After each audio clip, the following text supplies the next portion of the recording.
It's time for my Matchday 3 team selection, and of course I have activated my Limitless chip, and with the return of Kylian Mbappe and also updates on certain teams whether they are fighting for qualification in the final day or they're already qualified, we have plenty of information to be able to build a decent draft going into the final match day of the group stages. So cannot wait to reveal my current Limitless draft. As always, if you look forward to today's video, please do consider dropping a like and of course smashing that subscribe button. Enough waffling, let's get into today's video. So first up, before anything else, of course, we need to establish our chip strategy going into match day 3. And spoiler alert, I am going for option 1, which you can see on your screens here, which is going to be my match day 3 Limitless chip, match day 5 wildcard. Now, I do apologise, I did cover this off in a previous video, so we are going to do this very, very quickly. But if you want a bit more of a deep dive, please do check out yesterday's video, I do believe, or the day before that. So a few things we need to note. Chips can't be played in match day 4, which is really, really important because we're going into the knockout stages and the Euro Fantasy game gives us a limited transfer. So you can't even use it in match day 4. So we need to remember that. And of course, the other thing, when you activate your Limitless chip, after that match day is finished, your team resets to the previous team. So for example, if you did activate it in match day 2, your match day 3 team will be your match day 1 team. The reason why I like option 1 is because we use the Limitless chip in match day 3, and of course once the team resets, it isn't a problem because we'll be using the limited transfers that everybody gets in match day 4. So you're basically getting a free hit in match day 3, a free hit in match day 4, and then your wild card in match day 5, which will be the quarterfinals for any teams that are left in the competition. And I think that is the best use. Now of course, the only downside of using the Limitless chip in match day 3 is, we're going to come on to it, it can be quite hard to predict the teams that are actually going to be fighting for something and also what kind of lineups are going to be put out. So that is the only problem, but end of the day, that is an issue for anybody who's using the Limitless chip or not. And I think having the Limitless chip is a better position to be in because we can take a few risks, and if you get them right, you are looking at huge gains in that match day.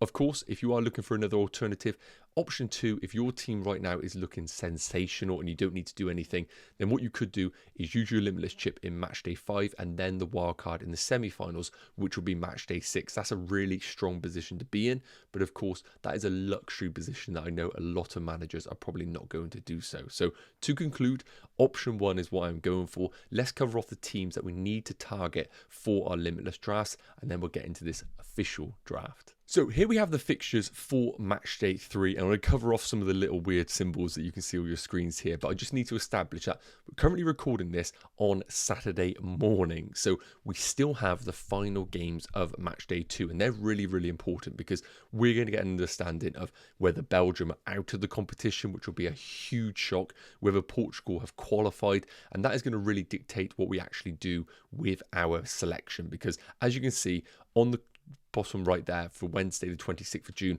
haven't really highlighted anything for Belgium or Portugal because we will get that information after the games have played today. So if you're playing your Limitless chip, you do have to sit tight a little bit just for those games to conclude. So the ones that have the green square around are teams that have qualified, and so far it's only Germany and Spain, but of course we could have Portugal added to the mix once we get there. So Germany and Spain are the only ones that are officially qualified, and the only team that are officially out, and that is the one with the red square, is going to be Poland. Officially out because they can't actually attain enough points to finish 3rd in their group. Otherwise, the rest of the teams still have a hope of finishing 3rd or obviously in the top 2. So they're all going to be teams that we want to look to invest in. However, I have put X's next to teams that I just legitimately don't think need to be even a consideration in our Limitless teams. That's going to include Albania, Slovenia and Georgia, and to be honest with you as well, I even think we could chuck a few others. Like Slovakia and Romania are a very difficult team for me to sit here and say on your Limitless chip you have to own one of those players, so I'd even put it in that sort of selection, and probably even in the Czech Republic Turkey game, unless we really see an emergence of a certain player, because end of the day, Limitless chip gives you unlimited budget, so we want to be going for those proven premiums in our drafts. Now, in terms of the fixtures, and we will be coming on to my draft in a minute, I look at this and think there is going to be rotation. When we look at the first games, 8 o'clock kickoff for the first games, we are going to get those team sheets before the deadline, which is so important, especially for Germany players, because I expect a slight rotation from Nagelsmann in that team. He's played the same 11 for the opening 2 games, and I do think he will drop in a few players. I think about Falkirk up top. I think he's a great alternative. Leroy Sané might come into that team. The only problem is, I actually think Germany's fixture against Switzerland is really difficult. So even though we will get the Germany team, I also don't think we need to steam into their players because it's a tough game regardless. I think Switzerland also have proven themselves in this competition, so they are no mugs. I think they are a team that we can consider for our selection. And of course, Scotland-Hungary, very even match teams. I think there are going to be good options available to us if you want to go there, and we will see the team sheets. So that is the only teams that we're going to get official clarification, because when we get onto Monday, this is where the lottery is. I think Croatia and Italy are really easy to predict. I think we will know the players off the top of our heads who are going to feature in those games. But the real problem is the Spain game. I think we were all sat here thinking, please let Spain slip up in match day 2 so that they have something to fight for in match day 3. Because I think we could see a lot of rotation in that Spanish team. People like Lamine Yamal, Ruiz, all these great players, I could see huge rotation. So I have included a couple of Spanish players in my draft who I do think could get some decent game time and also be brilliant differentials. But unfortunately, unless we get some sort of press leak, we're not going to hear anything about Spain, which is really frustrating because they do feel like the real high risk, high reward team. Outside of this, looking at the Tuesday fixtures, Netherlands-Austria, a really difficult game to invest in. I probably would avoid that game altogether unless you were really compelled by a certain player. France-Poland, this is the big swing because France are qualified. Let's be real here. They're definitely qualified. They're just not officially qualified. With Mbappe returning to France in match day 2 but getting 0 minutes, I would expect him to feature against a Poland team who've already been eliminated. So I think Mbappe is a brilliant investment and maybe a defender to go alongside him. Denmark, Serbia, again, a very difficult game to invest our assets in, and also England, Slovenia. Look, we're all England fans if you are English here. However, we have been terrible to say the least, but against Slovenia, you would expect them to get the job done. So I think England players are still a good investment, but we have seen Southgate rotate some of those big stars.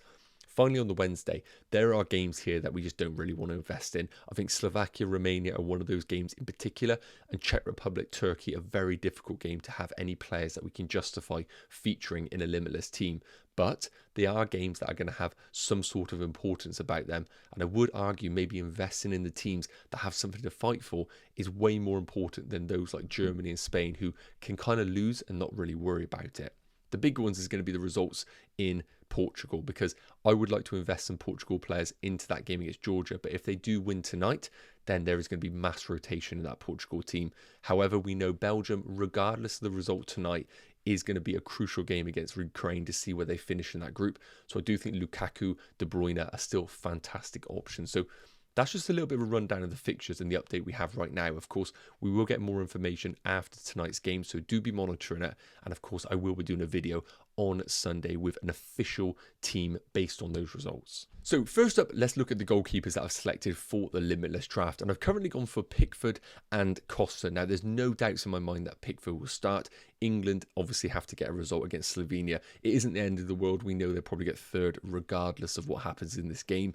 But Pickford, whatever anyone says about England, they still have been decent defensively, and I am expecting a clean sheet against Slovenia. So Pickford is in, and I've also lent towards Portugal's Costa. However, this one could easily change because if Portugal qualify, they have some decent options on their bench, like Patricio, for example. So they may even reward someone like Patricio for match day 3.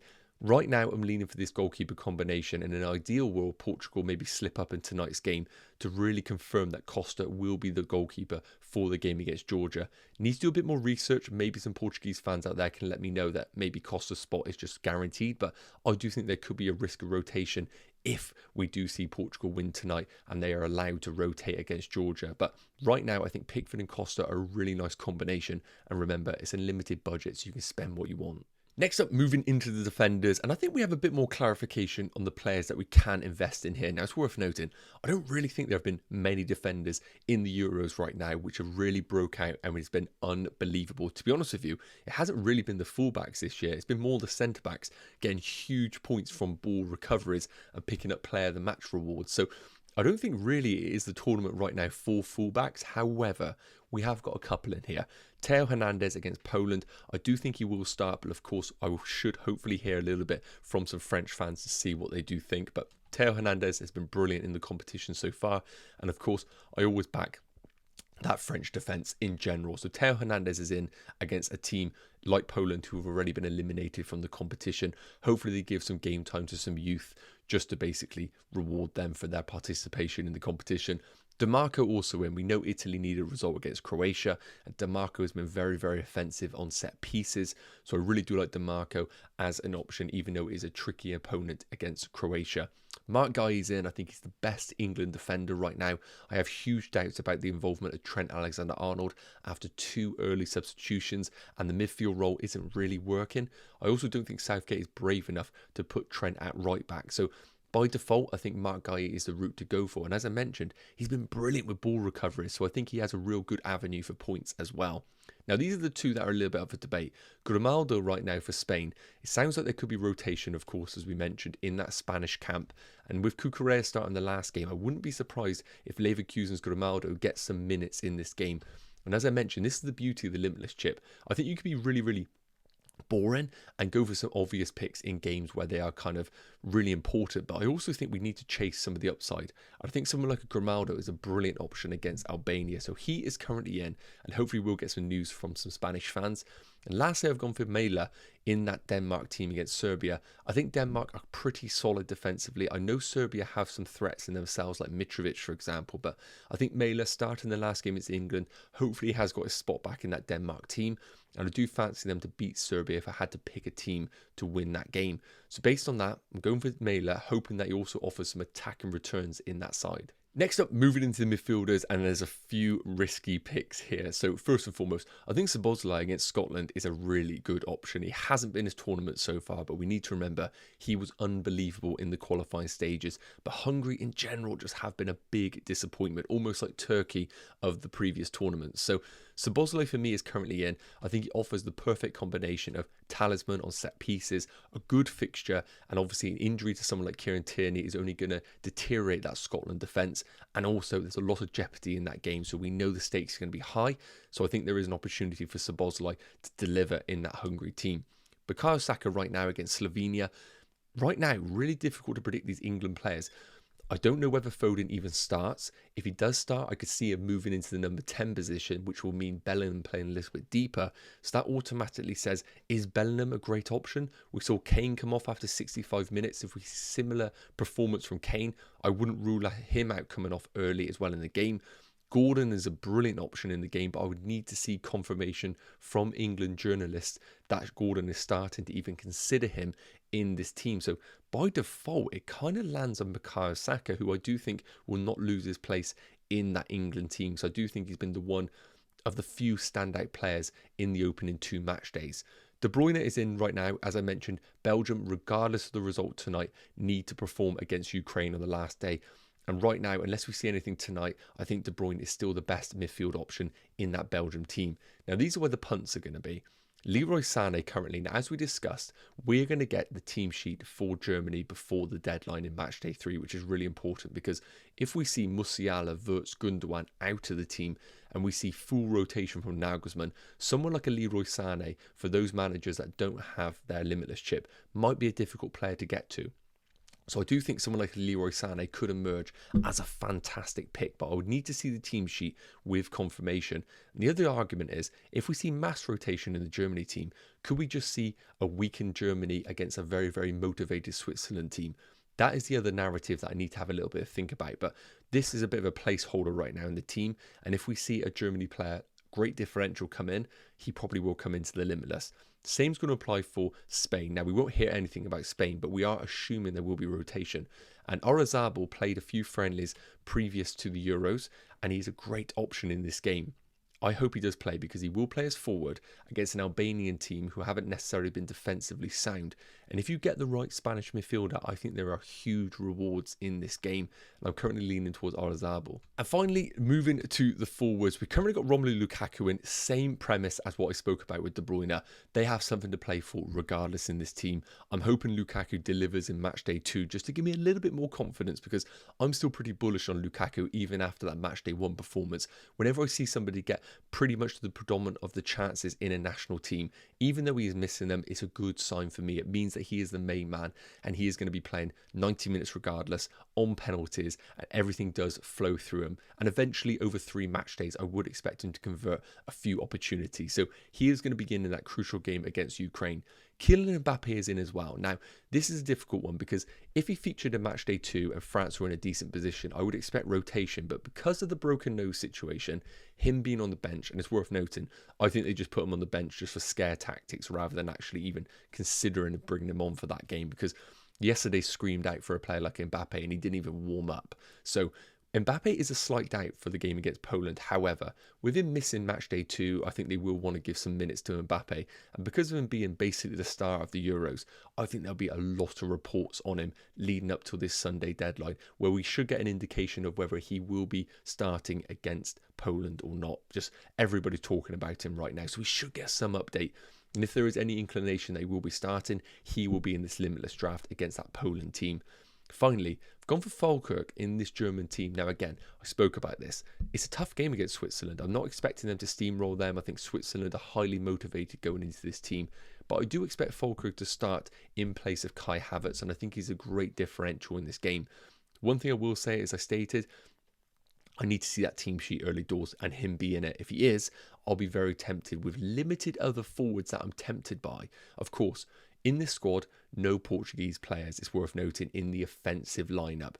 If Portugal slip up tonight, I'll be very, very tempted, for example, to replace Leroy Sané with a Bruno Fernandes, and someone like a Falkirk could even turn into a Cristiano Ronaldo if they need to get a result on that final match day. But I haven't been too impressed with Portugal, so I do need to see a little bit more from them tonight. But that is the current limitless draft on the information that we do have. But of course, we will be able to slightly tweak this tomorrow once we get the results of tonight's games. Yes, guys, okay, that's going to wrap up today's Matchday 3 team selection video. As I mentioned, my Limitless chip is active, and I feel like I'm getting closer to where my team's going to be. But as I mentioned, still some important results to come in tonight just to help finalise these last few picks in the team. And I will be doing a final team selection video tomorrow, as well as hopefully a live stream going up until that deadline. So if you want to stick around for that, make sure you do subscribe to the channel. If you enjoyed today's video, please do consider dropping a like. As always, have an amazing day, and we'll talk very soon. Take care. Cheers.